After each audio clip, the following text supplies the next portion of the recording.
आता जसं मी सांगितलं ना, ऑब्स्ट्रक्टिव्ह स्लीप ॲपनी हा आजार आहे आणि ज्यावेळेला आपण श्वास कमी घेतो किंवा आपण श्वास थांबतो त्यावेळेला आपल्या शरीरातलं ऑक्सिजनचं प्रमाण कमी होतं आणि कार्बन डायऑक्साईडचं प्रमाण वाढतं.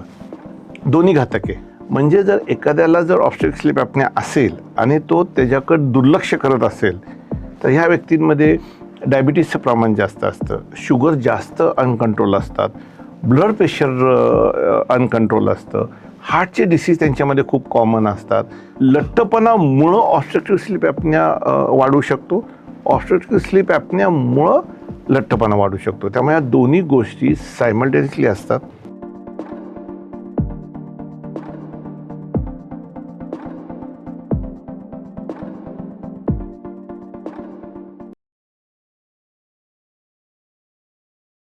नमस्कार, माझं नाव डॉक्टर केदार पाटील आहे. लठ्ठपणा व ऑब्स्ट्रक्टिव्ह स्लीप ॲपनिया याविषयी आपल्यासोबत चर्चा करण्यासाठी आज आपल्यासोबत आहेत doctor Kapil Zirpe sir.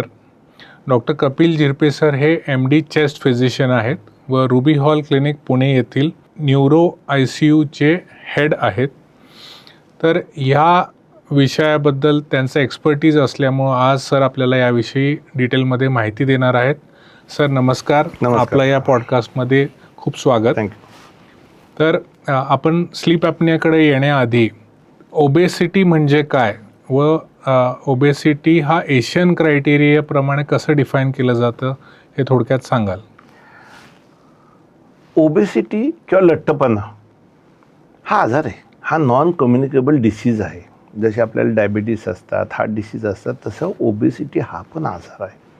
Obesity किंवा लठ्ठपणा डायग्नोज करण्यासाठी आपण बॉडी मास इंडेक्स म्हणून मोजमाप वापरतो. की बॉडी मास इंडेक्स म्हणजे एखाद्याचं वजन आणि त्याची उंची ह्याच्या कॅल्क्युलेशनमधून आपण बॉडी मास इंडेक्स कॅल्क्युलेट करतो आणि त्यावरनं अंदाज येतो की ही पर्टिक्युलर व्यक्ती ओबेज आहे का नाही आहे.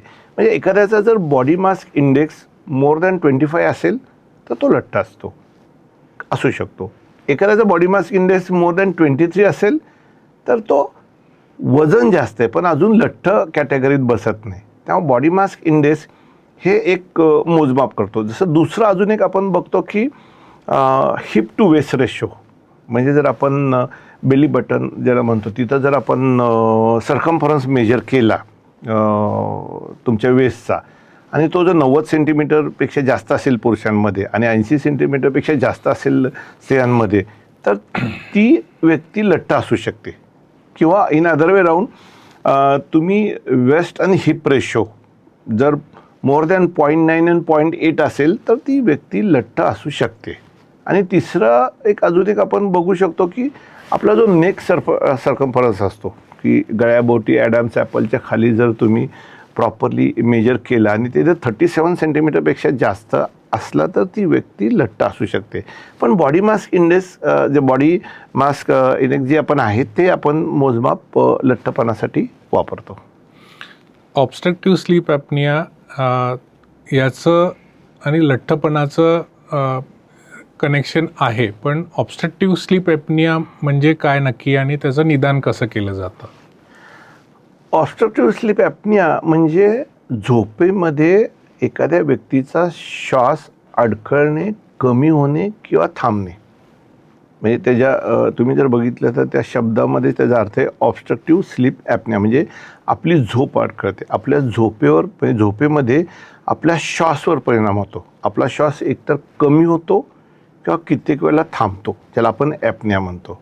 त्यामुळं ऑब्स्ट्रक्टिव्ह स्लीप ॲपनिया हा पण एक आजार आहे की ज्याच्यामध्ये आपली श्वसन प्रक्रिया कमी जास्त होते किंवा थांबते, ज्याच्यामुळं कार्बन डायऑक्साईड वाढतो आणि ऑक्सिजन कमी होतो आणि त्याचे दुष्परिणाम शरीरावर होऊ शकतात. त्यामुळं ऑब्स्ट्रक्टिव्ह स्लीप ॲपनिया जर आपण डायग्नोज करायचं म्हटलं तर रात्रभर जी झोप आपली पूर्ण झालेली नसते किंवा डिस्टर्ब झोप म्हणतो आपण, त्यामुळं सकाळच्या वेळेला चिडचिड होणे, दिवसभर झोप येणे, डोळ्यावर झापड असणे, अँझायटी वाढणे, कॉन्सन्ट्रेशन न होणे ही लक्षणं दिसायला चालू होतात. आता जसं मी सांगितलं ना, ऑब्स्ट्रक्टिव्ह स्लीप ॲपनिया हा आजार आहे. त्यामध्ये आपल्या श्वसन प्रक्रियेवर परिणाम होतो. म्हणजे कित्येक वेळेला आपण कमी श्वास घेतो किंवा श्वास थांबतो. आणि ज्यावेळेला आपण श्वास कमी घेतो किंवा आपण श्वास थांबतो त्यावेळेला आपल्या शरीरातलं ऑक्सिजनचं प्रमाण कमी होतं आणि कार्बन डायऑक्साईडचं प्रमाण वाढतं. दोन्ही घातक आहे. जर शरीरामध्ये जर ऑक्सिजनचं प्रमाण कमी पडलं तर कित्येक अवयवांना त्याच्यामुळं परिणाम होऊ शकतो. ऑक्सिजनचं प्रमाण कमी झाल्यामुळं भरपूर हार्मोनल चेंजेस होतात. हार्मोनल चेंजेस झाल्यामुळं पण तुमचे ऑर्गन इन्व्हॉल्वमेंट होतात. म्हणजे जर एखाद्याला जर ऑब्स्ट्रक्टिव्ह स्लीप ॲपनिया असेल आणि तो त्याच्याकडे दुर्लक्ष करत असेल तर ह्या व्यक्तींमध्ये डायबिटीसचं प्रमाण जास्त असतं, शुगर जास्त अनकंट्रोल असतात, ब्लड प्रेशर अनकंट्रोल असतं, हार्टचे डिसीज त्यांच्यामध्ये खूप कॉमन असतात. आता हार्मोनल चेंजेस, आता आपल्या शरीरामध्ये कॉर्टिसॉल म्हणून हार्मोन असतो, त्याच्यावर जर ऑक्सिजन कमी असल्यामुळे जर परिणाम झाला तर कॉर्टिसॉल लेवल वाढतात. कॉर्टिसॉलचं मेन काम काय आपल्या शरीरामध्ये तर ते अँटी इन्फ्लमेटरी किंवा तुमची इम्युनिटी वाढवतं किंवा ते तुम्हाला जास्त शांतपणे शरीर चालण्यासाठी मदत करतं. पण समजा तुमच्या कॉर्टिसॉलच्या लेवल जर वाढल्या ऑक्सिजन कमी झाल्यामुळे हार्मोनल चेंजेसमुळं तर त्याचे दुष्परिणाम हे हार्ट डिसीज, अनकंट्रोल डायबिटीस आणि बाकीचे अवयवांवर परिणाम होण्याची शक्यता जास्त असते. त्यामुळे ऑब्स्ट्रक्टिव्ह स्लीप ॲपनिया जसं ओबेसिटी हा आजार आहे तसं ऑब्स्ट्रक्टिव्ह स्लीप ॲपनिया हे त्याचं एक तेवढाच दुष्परिणाम करणारा आजार आहे जो वेळच्या वेळेला आपल्याला डॉक्टरांच्या सल्ल्याने त्याचा उपाय करणं अत्यंत जरुरी आहे. नाहीतर आपल्या बॉडीचे अवयव हळूहळू त्यांनी खराब होऊ शकतात. ऑब्स्ट्रक्टिव्ह स्लीप ॲपनिया आणि लठ्ठपणा याचा आपण थोडक्यात आत्ता बघितलं की जवळचं नातं आहे. तर लठ्ठपणामुळे ऑब्स्ट्रक्टिव्ह स्लीप ॲपनिया एक्झॅक्टली कसा होतो हेच प्रेक्षकांना थोडक्यात सांगता येईल का? अगदी बरोबर की ऑब्स्ट्रक्टिव्ह स्लीप ॲपनिया आणि लठ्ठपणा यांचा अत्यंत जवळचा संबंध आहे. म्हणजे ऑब्स्ट्रक्टिव्ह स्लीप ॲपनियामुळं लठ्ठपणावर परिणाम होतो, लठ्ठपणामुळं ऑब्स्ट्रक्टिव्ह स्लीप ॲपनियावर परिणाम होतो. त्यामुळे तुम्हाला दोघांना टॅकल करावं लागतं. आता आपण लठ्ठपणा घेतला. लठ्ठपणामध्ये काय होतं की जसं मी सांगितलं आपण लठ्ठपणा मोजतोच कसा तर बॉडी मास इंडेक्स की ज्याच्यामध्ये आपण वजन आणि उंचीचं कॅल्क्युलेशन करतो. लठ्ठपणामध्ये काय होतं तुमचे मानेच्या आजूबाजूचे घेर वाढतो म्हणजे फॅट वाढतं. त्यामुळं श्वासनलिकेवर श्वसन यंत्रणेवर त्याचा दबाव येतो. त्यामुळं पण तुमचा श्वास अडखळतो किंवा कमी होतो. नंतर आपलं शरीर असतं, आपल्या बेली म्हणतो आपण, पोट म्हणतो किंवा छातीवर पण सबक्युटेनियस फॅट जमा होऊन जर त्याचं वजन वाढलं किंवा त्याचा दबाव आला तरी तुमच्या श्वास घेण्याच्या प्रक्रियेवर परिणाम होऊ शकतो. त्याच्यामुळं पण श्वास कमी होऊ शकतो किंवा श्वास काही काळापुरता थांबू पण शकतो. आणि तिसरा न्यूरोमस्क्युलर म्हणतात ओबेसिटीमध्ये की न्यूरोमस्क्युलर म्हणजे की आपल्या स्नायूंचा टोन कमी होतो. त्याच्यामुळं पण श्वासनलिका लवकर कोलॅप्स होते. त्यामुळं तुमचा असलेला स्लीप ॲपनिया अजून वर्सन होऊ शकतो. त्यामुळं ओबेसिटीमध्ये तुमच्या स्नायूंचा टोन कमी होतो, तुमच्या गळ्याभोवतीचा सबक्युटेनियस फॅटमुळं दबाव येतो, तुमच्या पोटावरच्या आणि छातीवरच्या एक्स्ट्रा फॅटमुळं श्वासनलिकेवर दबाव येतो आणि ह्यामुळं स्लीप ॲपनिया वर्सन होतो किंवा वाढतो. झोपेत पडजीप मागं पडल्यामुळे सुद्धा हे वर्सन होतं असं पण काही हे आहे निदान? मी सांगितलं ना, ज्या ज्या प्रक्रियेमुळं मग ते आपण झोपण्याच्या पोझिशनमुळं असेल किंवा आपली जीभ मागं काही काही वेळेला पडते त्याच्यामुळं ही प्रक्रिया अजून वर्स होऊ शकते. तुम्ही आत्ता मगाशी बोलताना म्हणालात की लठ्ठपणाशी स्लीप ॲपनिया निगडीत आहेत, तसंच ऑब्स्ट्रक्टिव्ह स्लीप ॲपनियामुळं लठ्ठपणा कसा वाढतो? आता जर आपण बघितलं ना की ऑब्स्ट्रक्टिव्ह स्लीप ॲपनिया म्हणजे काय की तुमचा रात्रीतून झोपेमध्ये श्वास कमी होतो किंवा थांबतो. ओके, त्याच्यामुळं काय होतं की तुम्हाला रात्रभर झोप व्यवस्थित लागत नाही. रात्रभर झोप व्यवस्थित नाही लागलं की काय होणार की दुसऱ्या दिवशी चिडचिड होणार, तुम्ही कॉन्सन्ट्रेट नाही करू शकणार, तुमची अँझायटी वाढते. त्यामुळं तुम्ही डे टाईम स्लिपलीनेस असतो म्हणजे ते कित्येक वेळेला दिवसा झोपत असतात. दिवसाची झापडच जात नाही कारण रात्रीची झोप नीट झालेली नसते. मग अशामुळं काय होतं की नॅचरली तुमची फिजिकल ॲक्टिव्हिटी कमी होते आणि जर फिजिकल ॲक्टिव्हिटी कमी झाली की तुम्ही ओव्हर ईट करणार आणि तुम्ही लेस फिजिकल ॲक्टिव्हिटी करणार, त्याच्यामुळे ओबेसिटी वाढू शकते. त्यामुळे तो एक महत्त्वाचं कारण आहे. दुसरं ऑब्स्ट्रक्टिव्ह स्लीप ॲपनियामध्ये मी जसं तुम्हाला सांगितलं की हार्मोनल चेंजेस होतात. आता हार्मोनल चेंजेस काय होतात की आपल्या शरीरामध्ये एक लेप्टिन म्हणून हार्मोन असतो की ज्याला सटायटी हार्मोन म्हणतात. त्यामध्ये एक फिलिंग ऑफ द वेलबिंग येतं, फुलनेस येतो. तोच जर कमी झाला ऑब्स्ट्रक्टिव्ह स्लीप ॲपनियामुळं तर मग भूक जास्त लागते. त्याचबरोबर एक ग्रेलिन म्हणून एक हार्मोन असतो, तो तुमची भूक कंट्रोल करणार असतो, तो ॲपेटाईट कंट्रोल करणारा हार्मोन असतो, तो वाढतो स्लीप ॲपनियामध्ये. मग त्यामुळं काय होतं की तुम्ही अनहेल्दी हाय कार्ब, हाय फॅटी ॲसिड, हाय फॅटी फूड जास्त खाता, त्यामुळं वजन वाढतं. त्यामुळं तुमच्या लेस ॲक्टिव्हिटीमुळं वजन वाढतं, तुमच्या हार्मोनल चेंजेसमुळं वजन वाढतं. आणि तिसरा महत्त्वाचा मेटाबॉलिक चेंजेस होतात. काय होतं की ऑब्स्ट्रक्टिव्ह स्लीप ॲपनियामध्ये ना तुम्ही श्वास कमी झाला किंवा थांबला तर ऑक्सिजन कमी पडतो. ऑक्सिजन कमी पडल्यामुळं तुमचा इन्सुलिन रेझिस्टन्स वाढू शकतो आणि इन्सुलिन रेझिस्टन्स वाढल्यामुळे परत तुमची डायबिटीस अनकंट्रोल होतात, हार्ट डिसीज होतात आणि परत ओबेसिटी वाढू शकते. त्यामुळं लठ्ठपणामुळं ऑब्स्ट्रक्टिव्ह स्लीप ॲपनिया वाढू शकतो, ऑब्स्ट्रक्टिव्ह स्लीप ॲपनियामुळं लठ्ठपणा वाढू शकतो. त्यामुळे या दोन्ही गोष्टी सायमल्टेनियसली असतात. तुम्हाला दोन्ही गोष्टींवर लक्ष द्यायला पाहिजे आणि या दोन्ही आजार जितक्या लवकर कंट्रोलमध्ये आणता येईल तेवढे आणायला पाहिजेत. ऑब्स्ट्रक्टिव्ह स्लीप ॲपनिया आहे हे निदान आपण कसं करता येऊ शकतं? जसं मी सांगितलं ना की ऑब्स्ट्रक्टिव्ह स्लीप ॲपनियामध्ये काय की आपली झोपच पूर्ण होत नाही. प्रत्येक ह्युमन बिईंग, प्रत्येक मनुष्याला 6 ते 8 शांत झोप जरुरी आहे. ऑब्स्ट्रक्टिव्ह स्लीप ॲपनियामध्ये काय होतं की रात्रभर त्या पर्टिक्युलर व्यक्तीचा श्वास कमी होतो किंवा थांबतो, त्यामुळे ऑक्सिजन कमी पडतो. ह्या सगळ्याचा परिणाम तुम्हाला दुसऱ्या दिवशी येतो. त्यामुळे पहिलं डायग्नोसिस ऑब्स्ट्रक्टिव्ह स्लीप ॲपनियाचं आहे की सिम्पटम्स. पेशंट तुमच्याकडे येतात की दिवसभर झोप राहते, डोळ्यावर झापड राहते, आळशीपणा वाढलेला आहे, रेस्टलेसनेस वाढलेला आहे, कॉन्सन्ट्रेटच करू शकत नाही. जर स्टुडंट असतील तर ते सांगतात की आम्ही कॉन्सन्ट्रेटच करू शकत नाही, आम्ही काही काळानंतर वाचूच शकत नाही, कॉन्सन्ट्रेशनच होत नाही आहे, अँझायटी वाढलेली असते. तर हे अगदी कॉमन सिम्पटम्स आहेत. जर कोणी आमच्याकडे आला आणि त्याने सांगितलं की मला दिवसभर झापड असते किंवा मला चिडचिड होते, मला दिवसभर काही कामच करावं असं वाटत नाही, आळशीपणा वाढलेला आहे, कॉन्सन्ट्रेशन होत नाही, माझ्या इफिशियन्सीवर फरक पडला आहे, तर ते पहिलं लक्षण असतं. म्हणजे प्रत्येक वेळेला कुठला तरी पर्टिक्युलर आजारच असायला नाही पाहिजे की ह्या सगळ्या सिम्पटम्सवरनं पण आम्हाला पहिल्यांदा शंका येते की बाबा ह्याला ऑब्स्ट्रक्टिव्ह स्लीप ॲपनिया असू शकेल by ruling out the other organic cause. मग त्यानंतर आपण ते कन्फर्म करण्यासाठी नाईट टाईम पॉलिसॉम्नोग्राफी म्हणून करतो. म्हणजे काय करतो की आपण रात्रभर त्या रुग्णाचा श्वास, हार्ट रेट म्हणजे नाडी, ब्लड प्रेशर आणि ब्रेन फंक्शन हे सगळं मॉनिटर करतो 6 ते 8 तास. त्याच्यावरून आपल्याला कळतं की रात्रभरात त्याचं ऑक्सिजन सॅच्युरेशन किती कमी झालेले आहेत, असे इव्हेंट किती झालेले आहेत, श्वास किती वेळा कमी झालेला आहे, त्याचं पर्सेंटेज काय आहे, श्वास किती वेळाला थांबलेला आहे ॲपनिया, तो इंडेक्स काय, आणि त्याच्यावरून आपण ठरवू शकतो की त्या पर्टिक्युलर व्यक्तीला ऑब्स्ट्रक्टिव्ह स्लीप ॲपनिया आहे का नाही आहे. असेल तर तो माइल्ड आहे का मॉडरेट आहे का सिव्हिअर आहे, त्यानुसार आपल्याला त्याला मार्गदर्शन करावं लागतं. तर ही पॉलिसोम्नोग्राफी म्हणजे स्लीप स्टडी तुम्ही म्हणालात की ही एक डायग्नोस्टिक मोडॅलिटी आहे, ह्याच्या लेवल्स पण आहेत.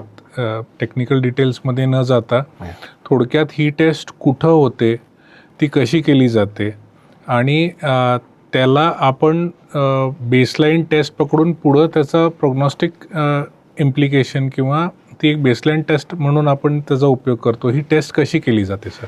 आता स्लीप स्टडी पॉलिसोम्नोग्राफी आपण काय सांगतो की ही हॉस्पिटलमध्ये होती, पण तुम्हाला त्याच्या नॅचरल स्लीप सायकलमध्ये ती करणं अत्यंत जरुरी आहे.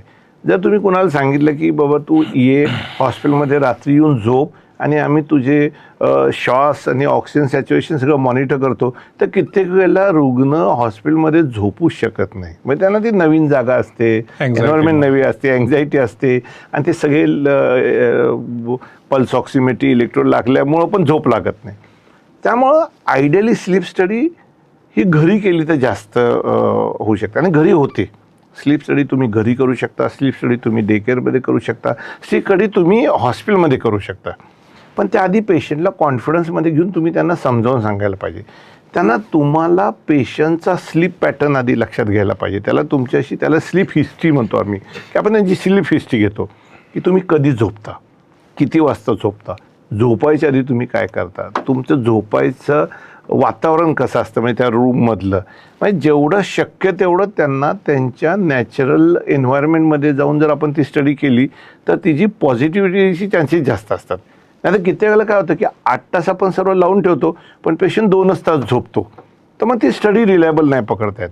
मिनिमम 6 आवर्स तर आपल्याला ती कंप्लीट स्टडी हवी असते, की जेणेकरून आपण सांगू शकतो की बाबा तुला ऑब्स्ट्रक्टिव्ह स्लीप आहे का नाही आहे. तर आता एक निदान झाल्यानंतर आपण याचं एक बेसलाईन आपल्याला रिपोर्ट मिळतो, त्याचा एचा इंडेक्स आपल्याला समजतो आणि मग ट्रीटमेंट ॲस्पेक्टकडे आपण वळतो. तर स्लीप ॲपनिया किंवा ऑब्स्ट्रक्टिव्ह स्लीप ॲपनियाची ट्रीटमेंट ही कशी केली जाते सर? जसं मी आता सांगितलं ना की पहिल्यांदा आपल्याला हिस्ट्रीवरनं बऱ्यापैकी डायग्नोसिस होतं की बाबा ह्या व्यक्तीला ऑब्स्ट्रक्टिव्ह स्लीप ॲपनिया असू शकतो. मग आपण त्याला स्लीप स्टडी सांगतो. मग स्लीप स्टडी केल्यानंतर त्याचा रिपोर्ट येतो की ॲपनिया इंडेक्स किती आहे, हायपो ॲपनिया इंडेक्स किती आहे, ऑक्सिजन नादीर किती आहे, म्हणजे ऑक्सिजन किती वेळा ड्रॉप झाला आणि लोएस्ट किती आहे, ह्या सगळ्यांना आपल्याला लक्षात येतं की बाबा हा माइल्ड मॉडरेट सिव्हिअर ह्या कॅटेगरीमध्ये आहे का. त्यानुसार त्याची ट्रीटमेंट ठरते. म्हणजे आता जर तुम्ही परत ओबेसिटीकडे गेला तर ओबेसिटी हा एक महत्त्वाचं कारण आहे तुम्हाला ऑब्स्ट्रक्टिव्ह स्लीप ॲपनिया होण्यासाठी. ओबेसिटीमध्ये काय असतं की तुमची लाईफस्टाईल सिडेंटरी असते, स्ट्रेस असतो, एन्झायटी असते, सायकोलॉजिकल इश्यूज असतात, इवन इट इज जेनेटिक, तुमची लाईफस्टाईल. त्यामुळं तुम्हाला पेशंटची परत एकदा स्लीप हिस्ट्री घेऊन त्याची लाईफस्टाईल माहिती करून घ्यावं लागते की बाबा तुझी लाईफस्टाईल काय आहे, तू दिवसभर काय करतो, रात्री झोपायला किती वाजता जातो, रात्री झोपायच्या आधी काय करतो, झोपायच्या आधी टी व्ही बघतात का, लाऊड नॉईज असतो का.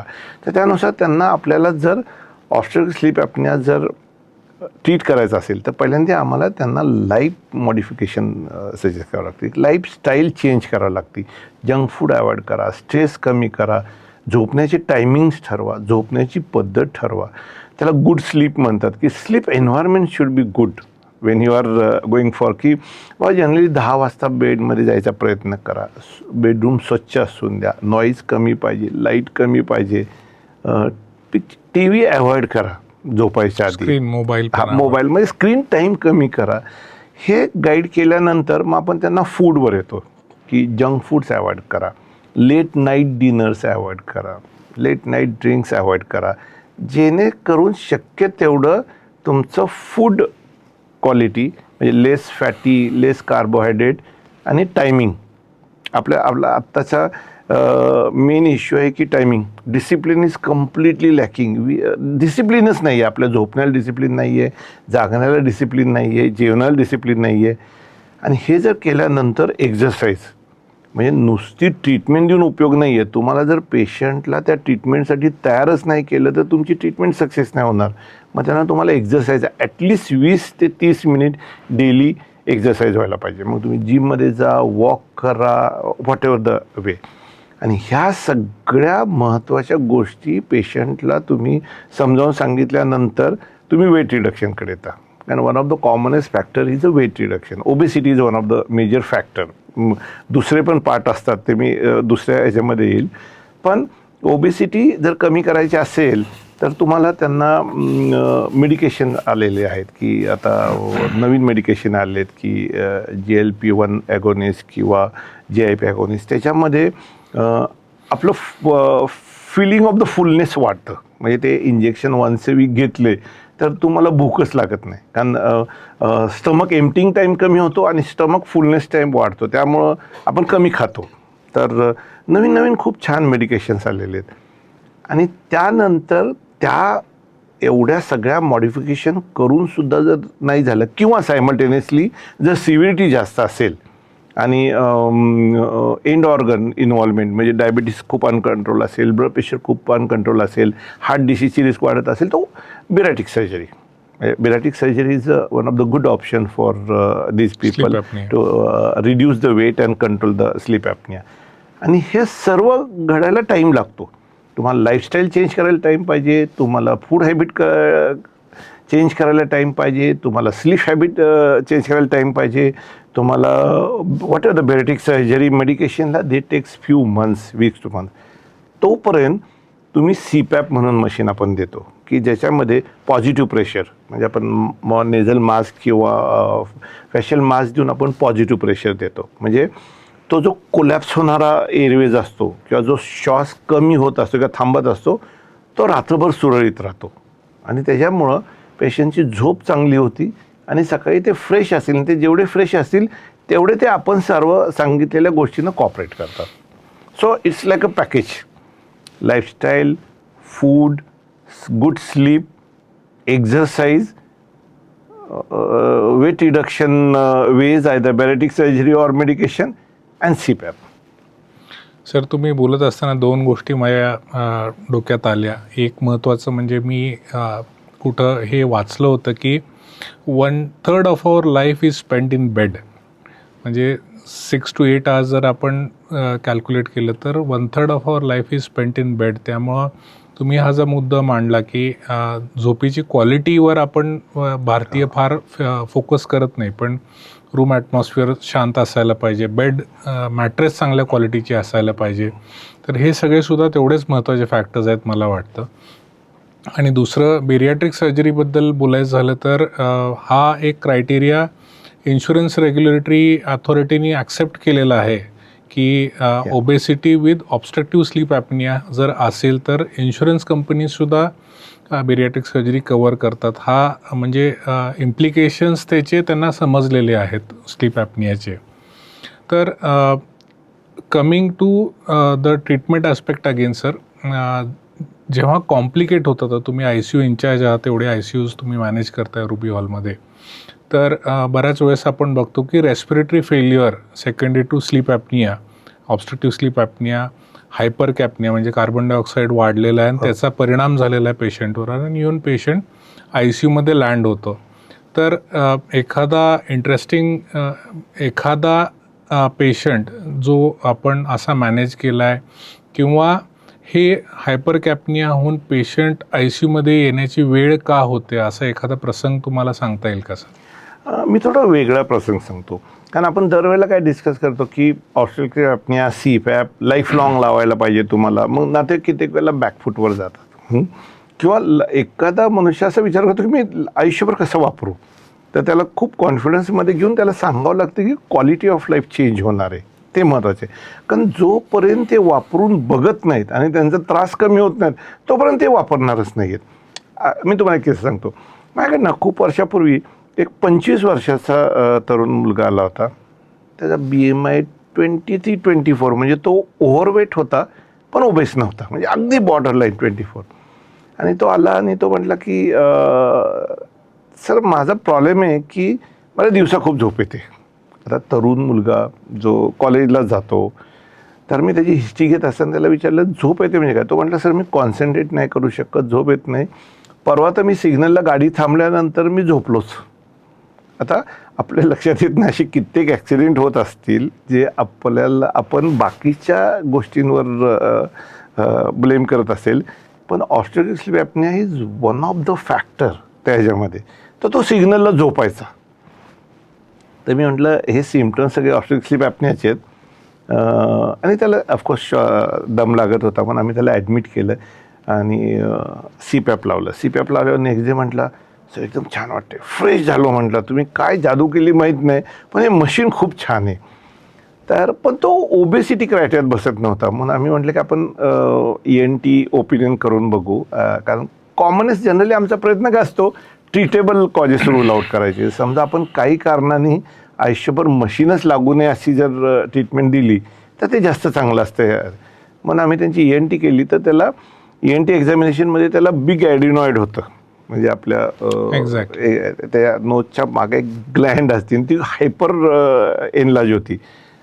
ती ॲडिनॉइडनेक्टॉमी केल्यानंतर ती गाठ काढल्यानंतर तो नॉर्मल झाला. त्याला ना CPAP लागलं ना त्याचं डे टाईम झोपणं बंद झालं आणि त्याचं लाईफ नॉर्मल झालं. असे पण केसेस असतात. म्हणजे ऑब्स्ट्रक्टिव्ह स्लीप ॲपनियामध्ये CPAP is a wonder, no doubt, और bariatric surgery makes them feel better और रिडक्शन इन वेट. पण असे पण केसेस असतात की ज्याच्यामध्ये तुम्ही त्यांना नियर नॉर्मल लाईफ देऊ शकता. त्यामुळे मी नेहमी म्हणतो 2 गोष्टी लक्षात ठेवा. प्रत्येक घोरणं हे स्लीप ॲपनिया नाही आहे. दुसरी गोष्ट, प्रत्येक ऑब्स्ट्रक्टिव्ह स्लीप ॲपनियाचा पेशंट ओबेज असतो असं नाही आहे. इवन थिन बिल्ट किंवा रेग्युलरली बिल्ट लोकांमध्ये पण ऑब्स्ट्रक्टिव्ह स्लीप ॲपनिया असू शकतो आणि त्यामध्ये जनरली आपल्याला बाकीचे कारणं शोधावं लागतात की स्ट्रक्चरल डिफेक्ट म्हणतो आपण किंवा स्ट्रक्चरल चेंजेस असतात. टॉन्सिल्स, ॲडेनॉइड्स, हे अगदी कॉमनच असतात. मॅन्डिब्युलर रिट्रोगॅग्नॅथिया म्हणजे जबडा मागं असणे, मायक्रो म्हणजे थोडासा मागा असतो आणि छोटा असतो त्याच्यामध्ये, त्यामुळं ती श्वास नली की ऑब्स्ट्रक्ट होत असते. त्यामुळे ह्या 2 गोष्टी आपण लक्षातच ठेवायला की ऑब्स्ट्रक्टिव्ह स्लीप ॲपनिया म्हणजे ओबेसिटी मेजॉरिटी टाईम, पण ऑब्स्ट्रक्टिव्ह स्लीप ॲपनिया ही इतर कारण नॉन ओबेस पेशंटमध्ये पण असू शकते. तर उरलेला जो भाग होता प्रश्नाचा की हायपर कॅपनियाहून पेशंट ICUमध्ये लँड होणं आणि त्याला व्हेंटिलेटरची गरज लागणं, हा प्रवास कसा होतो सर आणि कशामुळं होतो जनरली? नाही, आता मी सांगितलं ना, ऑब्स्ट्रक्टिव्ह स्लीप ॲपनियामध्ये काय होतं की ज्यावेळेला ते डिकॉम्पेन्सेट होतात, आपण जनरल डिकॉम्पेन्सेट होतात म्हणतात की त्यांची एक वजन वाढल्यामुळं आणि ऑब्स्ट्रक्शन जास्त प्रमाण वाढल्यामुळं त्यांचं हायपॉक्सिया असतं, ऑक्सिनेशन कमी असतं आणि कार्बन डायऑक्साईड वाढत असतो.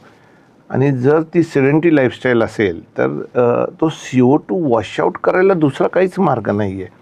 तुम्हाला CPAPच यूज करायला पाहिजे. हे जे पेशंट ICUत येतात त्यांना कित्येक वेळेला CPAPमुळं पण प्रॉब्लेम सॉल्व्ह होतात. इव्हन त्यांना ऑक्सिजन पण जास्त लागत नाहीत. त्यांचा मेन इश्यू असतो व्हेंटिलेटरी फेल्युअरसारखा असतं की तुमचा ऑक्सिजन कमी पडतो आहे आणि CO2 वाढत चाललेला आहे. त्यामुळे तुम्ही जर पॉझिटिव्ह प्रेशर व्हेंटिलेशन दिलं तर मेजॉरिटी टाईम तो प्रॉब्लेम सॉल्व्ह होतो.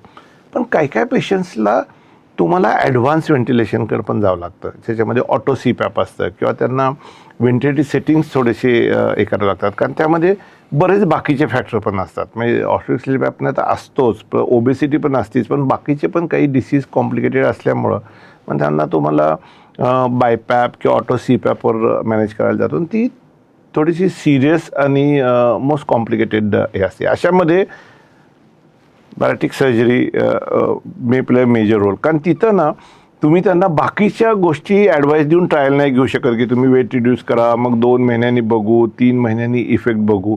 अशा वेळेला कित्येक वेळेला तुम्ही त्यांना CPAP किंवा बायपॅपवर मॅनेज करून तुम्ही त्यांना फिटनेस पार्ट क्लिअर केला तर that bariatric surgery may do wonder in this patients. सर्जरीचं बोलायचं झालं तर ज्यांना ICUची गरज नाही आहे किंवा आम्ही ABG टेस्ट करतो जनरली पिरियाट्रिक सर्जरी करताना, त्याच्यात जर कार्बन डायऑक्साईड प्रमाण जास्त असेल तर जनरली साधारण 2 ते 3 आठवडे CPAP वापरून आपण सर्जरी करून परत 3 महिने कंटिन्यू करून मग आपण हे मशीन डिस्कंटिन्यू करता येतं बऱ्याच पेशंट्समध्ये. काही लोकांना जर सेंट्रल कंपोनंट असेल तर ते कंटिन्यू ठेवावं लागतं. सर, आपण डिस्कस डिटेलमध्ये नाही केलं, पण सेंट्रल स्लीप ॲपनिया हा काय प्रकार आहे? जसं आपण म्हणतो की ऑब्स्ट्रक्टिव्ह स्लीप ॲपनिया 2 प्रकार असतात, एक सेंट्रल आणि एक पेरिफेरल.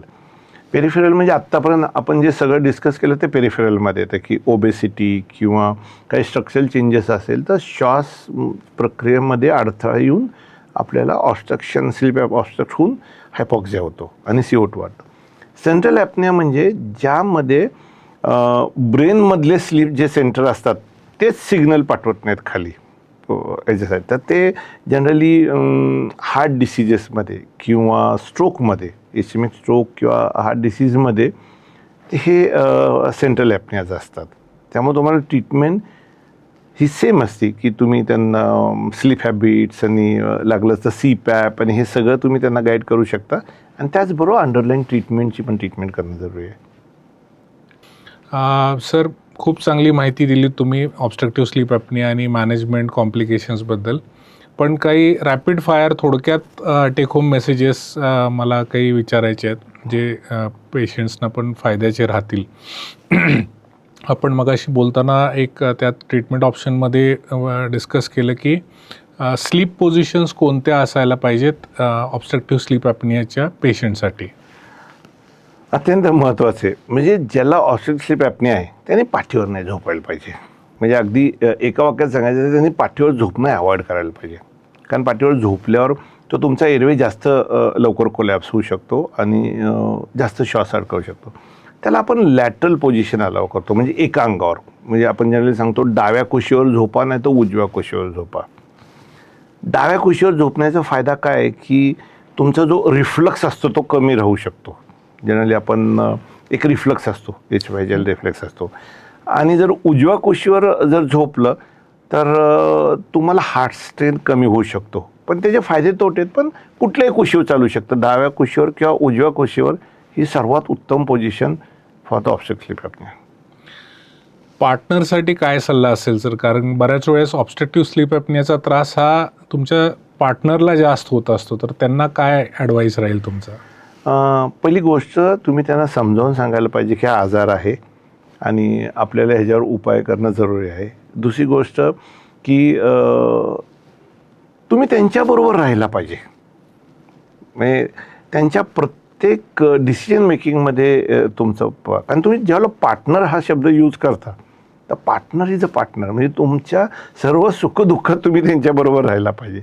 तर त्यांना कॉन्फिडन्स द्यायला पाहिजे. तुम्ही त्यांच्याबद्दल लूज कॉमेंट किंवा ॲडव्हर्स कॉमेंट नाही करायला पाहिजे. तुम्ही काय करायला पाहिजे की त्यांना सांगायला पाहिजे की आपल्याला हे लवकरात लवकर ट्रीट करायला पाहिजे. तर तुम्ही डाव्या कुशीवर झोपत जा किंवा उजव्या कुशीवर झोपत जा. त्यांच्याबरोबर डॉक्टरच्या अपॉइंटमेंट अटेंड करा. डॉक्टरने सांगितलेलं त्यांच्याबरोबर फॉलो करा. कित्येक वेळेला आपल्या पार्टनरला एन्करेज करण्यासाठी आपल्या हॅबिट्समध्ये चेंज करा. म्हणजे आपले स्लीप टायमिंग चेंज करू शकतो, आपल्या लाईफस्टाईल चेंज करू शकतो. आणि मेडिकेशन जो ॲडवाईस आहे तो आपल्या पार्टनरनी फॉलो करण्यासाठी त्यांना मदत करा. रेग्युलॅरिटी ठेवणं गरजेचं आहे. सेंट्रल ॲपनिया का पेरिफेरल ॲपनिया और ऑब्स्ट्रक्टिव्ह स्लीप ॲपनिया दोन्हीमध्ये ट्रीटमेंट सोपी कुठली आहे? ट्रीटमेंट कोणाची सोपी नाही आहे. ट्रीटमेंट महत्त्वाची आहे दोन्हीमध्ये. पण पेरिफेरल ॲपनियामध्ये एक ॲडव्हान्टेज काय असतो की ट्रीटेबल डिसीज आहे. की समजा जसं आपण मग म्हटलं की ॲडिनॉइड असेल, टॉन्सिल असेल किंवा स्ट्रक्चर असेल तर तो कम्प्लिटली दुरुस्त होऊ शकतो. ओबेसिटी असेल तर ओबेसिटी जर तुम्ही मॅनेज केलं तर तो रिव्हर्स होऊ शकतो. Central apnoea is not reversible. तो तुमचा जो मूळचा आजार आहे त्याच्या रिलेटेड असतो. सर, आपण या एपिसोडमध्ये लठ्ठपणाशी निगडीत ऑब्स्ट्रक्टिव्ह स्लीप ॲपनियाबद्दल पूर्ण माहिती दिलीत. तर ज्यांना हा आजार आहे किंवा ज्यांना माहिती नाही आहे की हा एक आजार असतो त्यांना एक संक्षिप्त स्वरूपात जर किंवा समराईज करायचं झालं आजचा पॉडकास्ट तर ऑब्स्ट्रक्टिव्ह स्लीप ॲपनिया आणि लठ्ठपणा याविषयी थोडक्यात तुम्हाला काय सांगता येईल? ऑब्स्ट्रक्टिव्ह स्लीप ॲपनिया किंवा ओबेसिटी, लठ्ठपणा दोन्ही आजार आहेत. त्याला तुम्हाला सामोरं जाणंच अत्यंत महत्त्वाचं आहे. त्याच्यापासून दूर पळू नका. हे दोन्ही ट्रीटेबल आजार आहेत. जर तुम्ही योग्य वेळेला योग्य व्यक्तींकडून जर प्रॉपर ट्रीटमेंट फॉलो केली तर ह्या सर्वातून तुम्हाला रिलीफ मिळू शकतो. आणि सर्वात महत्त्वाचं आपलं दुर्लक्ष ह्या दोन्ही गोष्टींकडं, लठ्ठपणा किंवा ऑब्स्ट्रक्टिव्ह ॲपनिया, हे आपल्या शरीराला घातक असणार आहे. तेव्हा माझी सर्वांना एकच रिक्वेस्ट आहे, ओबेसिटी म्हणजे लठ्ठपणा किंवा ऑब्स्ट्रक्टिव्ह स्लीप ॲपनिया जर कुणालाही आपल्या घरामध्ये असेल किंवा स्वतःलाही असेल तर योग्य वेळेला योग्य डॉक्टरांकडनं ॲडवाईस घेऊन त्याच्यावर उपचार करून घ्यावेत. सर, या पॉडकास्टमध्ये तुम्ही आलात आणि आमच्या प्रेक्षकांना ऑब्स्ट्रक्टिव्ह स्लीप ॲपनियाबद्दल माहिती दिलीत आणि त्यांना हे परत मी सांगू इच्छितो की ऑब्स्ट्रक्टिव्ह स्लीप ॲपनिया आणि ओबेसिटी किंवा लठ्ठपणा हे दोन्ही आजार आहेत. हे योग्य तज्ज्ञांना भेटून तुम्ही मार्गदर्शन घेऊन त्याचं ट्रीटमेंट घेणं ही तितकंच गरजेचं आहे. सर, या पॉडकास्टमध्ये आल्याबद्दल खूप खूप धन्यवाद. थँक्यू.